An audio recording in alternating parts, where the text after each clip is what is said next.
and that they have fun, and that they lift you up in the fun that they have. So we ask that you bless those in the hospital. Continue to heal and set free. Continue to deliver. And we will always give you the honor, and we'll always give you the praise.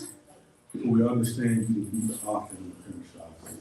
Yes. And we ask that you take us out of self and invest in us your spirit. That we be able to preach and teach your word. In Jesus' precious and holy name we all pray. Amen. Amen. Amen. I was coming out of Ephesians today, 6th chapter. And I just have really just two verses. Just two verses coming out of Ephesians. And starting at the 10th verse. It said, finally, be strong in the Lord and in his mighty power. Put on the full armor of God so that you can take your stand against the devil's schemes. And, that was from the NIV version, but I also like to read it out of the King James version because it kind of says things a little bit different. And after the word finally. Because it says still, finally, my brethren, be strong in the Lord and the power of his might. And a lot of times we kind of get that misconstrued because we talk about the might of God, and we don't always follow the might of God. We don't always follow by the rules of God. We don't always hold him to the highest esteem like we're supposed to. But it said, finally, my brethren, be strong in the Lord and the power of his might. It didn't say in Steve's might, in Rufus' might, or Cherie's might. It says in his might. And I was sitting earlier this week, I was riding along with my band as I usually do when I'm not working. And I was thinking about some things that have been going on in my life.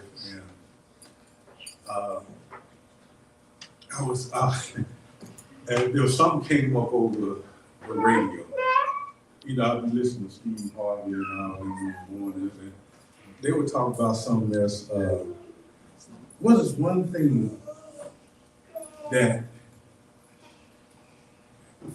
nobody has ever complained about in your life, or that you've done in your life, nobody ever complained about. And I said, in my military life, they didn't complain about anything. Because I trained right, I thought right, and I did what I was supposed to. I followed the instructions right. And so they didn't complain about anything. And in this particular verse right here, starting at the 10th verse, Paul is giving a command. Just like they gave us commands in the military, Paul is giving a command. And I come with the title, Born for Battle. Mm-hmm. Born for battle. And when you think about battle, you think about military, you're preparing for that whole situation. You're preparing for some things that not everybody, can prepare their mind for, or can kind of orchestrate their feelings for and all of that stuff. But sometimes when you think about those kids and those people that have gone to the military or in the military, getting up at 4:30 in the morning, getting out and maybe in the woods or in the desert or wherever they're training at that time. Really, the 4:30 in the morning, that really comes from when, the preparation starts. You're in basic training and you don't really get that uniform for nothing. Because they're starting at that point to put you in a position to where they're going to actually start tearing you down so that they can build you up. They had to tear us down out of certain feelings and all of that stuff that we had in our life growing up to start building us up in a different mindset, a different attitude, a different way of thinking, a different way of living, how to comprehend this and how to comprehend that and how to, maneuver around this problem and how to maneuver through this problem and how to just to take it by the chin and just go ahead on. So, and a lot of times, you sit there and you think about it and you really just, put all this in perspective of how, that person got to that point. In the military, there were a lot of alone kids, a lot of problem kids. There were a lot of kids that didn't really have, the two-parent household, and they did a lot of things that really did not resonate to them going and being that godly child or everything that everybody expects out of a teenager or whatever. And I keep saying teenagers because majority of the time when you go to basic training, you're about 18. I was 18 when I went to basic training. Some people 17, they maneuver their way in there and they figure their way out and how, they're gonna, what they're gonna do in life and all of that stuff. And, I sit there and I listen to how people saying those poor kids, whenever wartime comes up, and it's not all about that. Because sometimes you got to think some of these poor kids really wanted to be in those types of situations, really want to be in those types of situations. When I went to the military, I really wanted to go to the military. I really wanted to do that. Amen. And there was a lot of obstacles that really kept me from doing that. And I call it an obstacle, but it really wasn't an obstacle because, I did get a scholarship from Winston State to go wrestling. I had a choice from Winston State, Pembroke, and Appalachian State. Amen. And I chose to stay at Winston State. And then the doggone school counseled the wrestling program. So I was out of 3 scholarships or 3 opportunities. So my next objective was to go in the military. Really, I was going into the Marine Corps.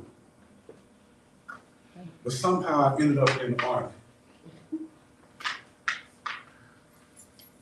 And it wasn't that, I felt that everything was redirected or it just didn't flow like it was supposed to flow. So as I think about it, life flowed the way it was supposed to flow. Because my desire was to do those things that I was born to do. Born for battle. Mm-hmm. And then when you think about all the things that you were born to do in this life here. See, when we come into the house and we realize that, I'm tired of going through all the fuss and all the mess and all the crazy stuff that I go through on a day-to-day basis. And I come into the house of God And I lay it all down at the altar. And, you know, I was sitting because, you know, I was thinking, I've been recruited, or, you know, the people that have been in before me, and they've experienced how God's, you know, feeling, or how his spirit flows through their body, and it just enlightens them and puts them in a different frame of mind. And it gives them, you know, a new sense of life and a new sense of who they are, who they really are. You know, it's you pretty much being recruited. You know how to recruit at the recruitment office. He comes up, well, you come in, you join the army, you can do this and you can do this, and you can go here, you can go there, and they're gonna give you this and they're gonna pay you this, and they ain't gonna pay you a whole lot, but they're gonna, you know, you're gonna have a whole lot of fun. You're gonna do this. And at that time, you know, I was thinking, man, it was a lot of fun. I had a lot of fun in my early, younger years. I did. But as I resonate that to God, because Paul was not just giving you an ideal, Paul was giving a command. In other words, he said, finally, my brother, be strong in the Lord and in the power of his might. And then it goes on to say, put on the whole armor of God. So we can't put on just parts of it. We could not put on just parts of uniform. We couldn't put on a uniform and go out and say that we were army. We couldn't put on a uniform and go out and say that we were Marine. There had to be some training. There had to be some, you know, some tearing down and some building up. There had to be some things that had to go on in life. It still resonates, and it still means the same thing in this Christian walk, or this spiritual walk that God has us on. We don't just come into the house of God, into the church, into a building, or into his presence, and we're just there. No, we come in so he can tear us down and take up all the hurt, all the pain, all that suffering, all that anger, all that craziness that we have dealt with in our life for years. Yes. To build us back up. Yes. To build us back up. Paul was trying to get them to understand the power that they already had on the inside. Mm-hmm.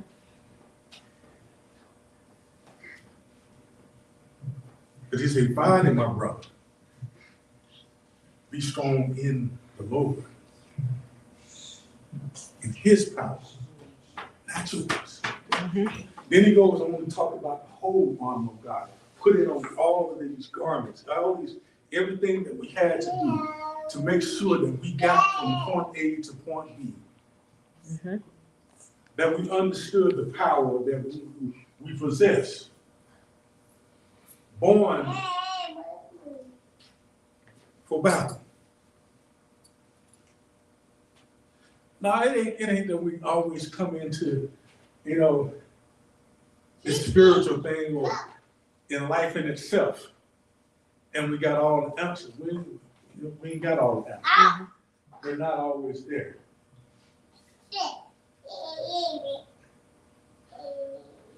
But it's to the point that God puts us in position to be able to withstand the wiles of the devil.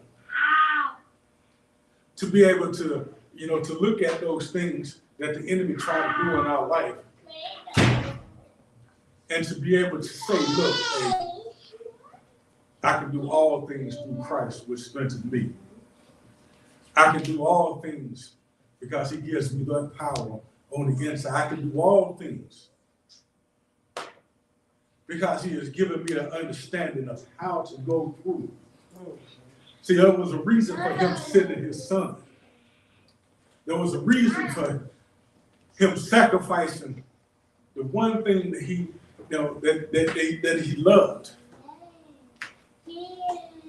There was a reason why him allowing us to go through all the trials and all the tribulations that we went through. Because if you recognize, Israel went from trouble to trouble to trouble. And whenever they followed direction, and whether they followed rules, whenever they did everything they were supposed to do, they were victorious in every step, every word, every sight, and everything that they did. But when they didn't, and God stepped back. See, sometimes God will put you in the battle, and he'll step back and he'll let you go on your own. And then when you go on your own, and you're being held captive by not just the enemy, but you're being held captive by your will. Because you saying it's your will and not God's will. But when we're born to battle, we go through the fire. And we go through the floods, as the songwriter would say. Mm-hmm. You know what it say? I've gone through the fire, and I've been through the floods. Broken into pieces. Light flashing before our eyes. But through it all, what did it say? I remember. Because a lot of times we don't remember everything that God has given us, even in the midst of our trials. See, that was one of the things that the Army did teach us. That in the midst of your heated times, you were trained for this. You was born for this. This is where your glory comes from. And I say this is where your glory comes from because that's pretty much what they put in your mind. Don't think of this as a bad thing. Think of this as a good thing. That's why you have those guys that have been up 20 and 30 and 25, 30 years because they glorify in all this stuff. I heard a guy say, infantry, special forces guys, pretty much ain't never serial killers. Because that's all they want to do. That's what they train for. And that's what they put in your mind. And it was a good thing because I ain't say it was a good thing, but it was a fun thing. Yeah, at that time it was fun. I put it that way. Your mind, let me erase all that. Because I'm not telling nobody to go out and go on the military just to kill. But I'm not telling anybody to go out and go on the military. All I'm saying is that Paul commanded that you put on the whole armor of God. And put it on because you were born for this battle.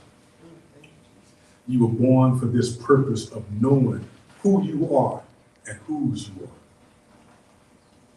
You were born to understand that as you go through, he has given you the power to overcome, to come out of it. You were born to know that your purpose is so great on this earth that somebody else has to know. You're born for this. Amen? Amen.